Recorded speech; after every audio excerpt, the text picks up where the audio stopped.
Pessoal, tudo bem? Meu nome é Ana e hoje eu vou introduzir uma playlist de neuroanatomia. E para começar o estudo da neuroanatomia, nada melhor do que lembrar um pouquinho da organização morfofuncional do sistema nervoso.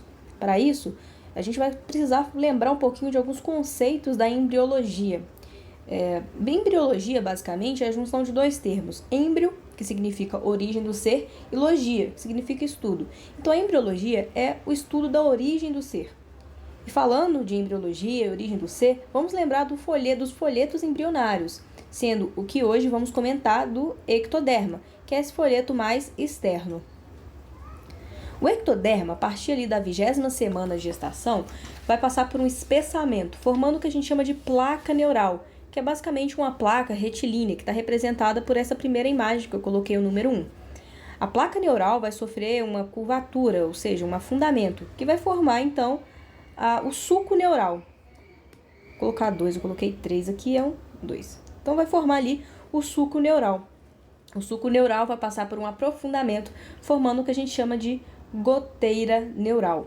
Essa goteira neural vai formar o que a gente chama de tubo neural e crista neural.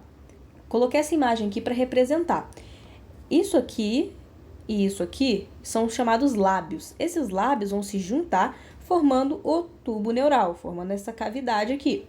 Já essas partes daqui, ó, vão se separar e formar o que a gente chama de crista neural.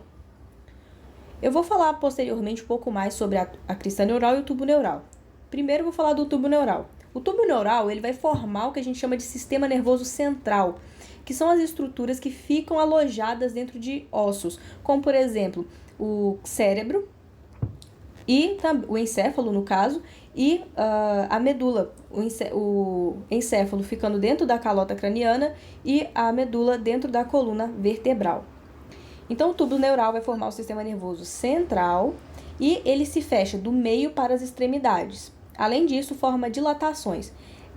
O fato dele se fechar, aqui é uma representação, né, do encéfalo e aqui da medula espinhal, dentro da coluna, que é basicamente a formação do que a gente chama de sistema nervoso central.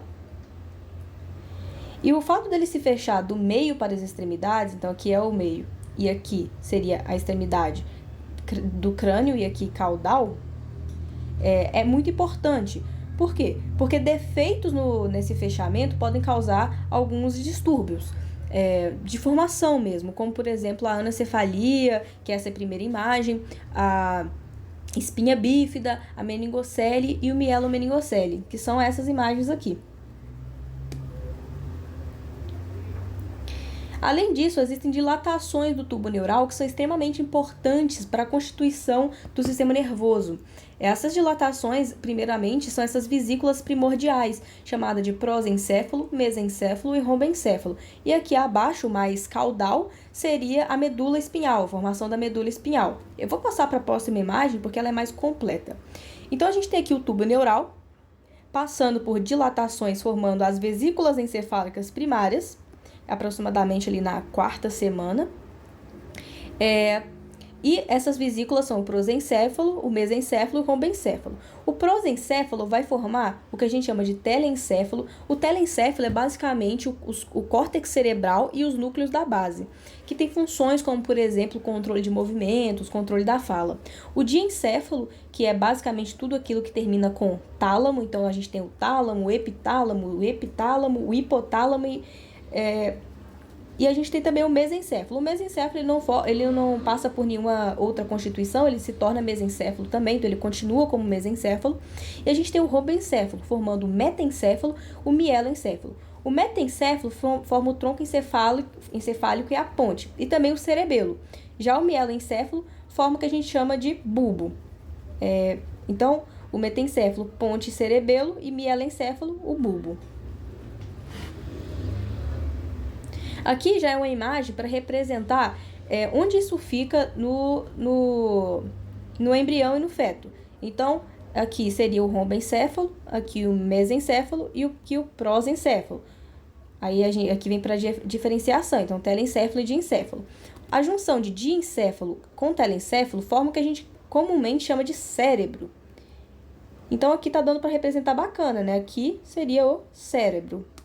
Então, prosencéfalo, formando o diencéfalo e telencéfalo, que forma o cérebro.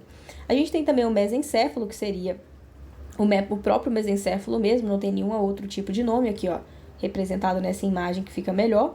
E aí a gente tem o rombencéfalo e dividido em metencéfalo e mielencéfalo.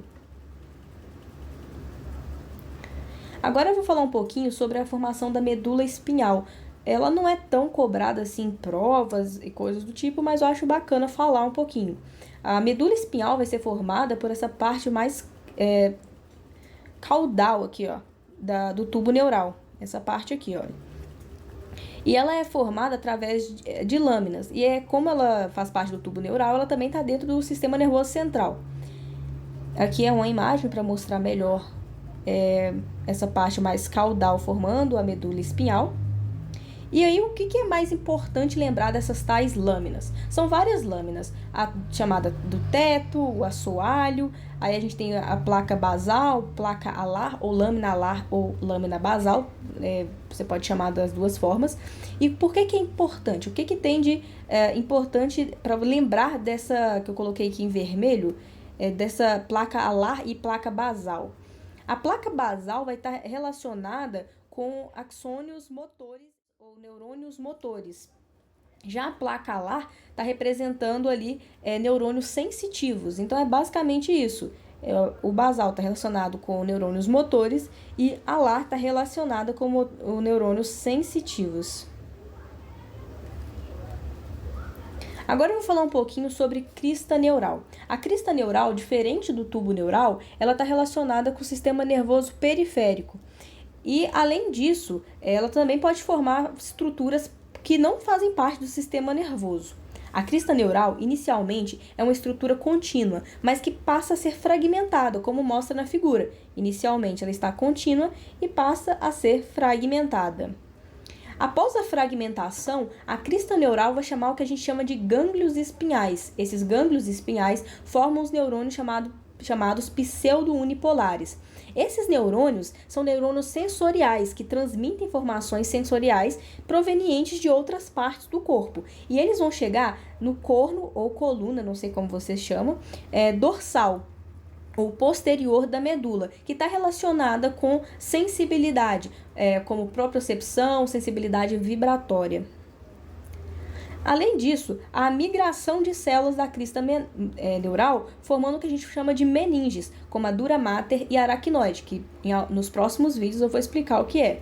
Forma também as células de Schwann e gânglios viscerais. Fora do sistema nervoso, a crista neural pode formar a medula da glândula suprarrenal, os melanócitos e a célula C da tireoide. Outras estruturas também podem ser formadas fora do sistema nervoso pela crista neural. Eu coloquei só 3 exemplos nesse vídeo. Toda a referência para a construção desse vídeo foi o livro Neuroanatomia Funcional, do mineiro e neurocirurgião Ângelo Machado. E ele vai ser o livro base para todos os próximos vídeos da playlist de neuroanatomia. Espero que vocês tenham gostado do vídeo de hoje e que tenha sido bastante proveitoso para o estudo de vocês.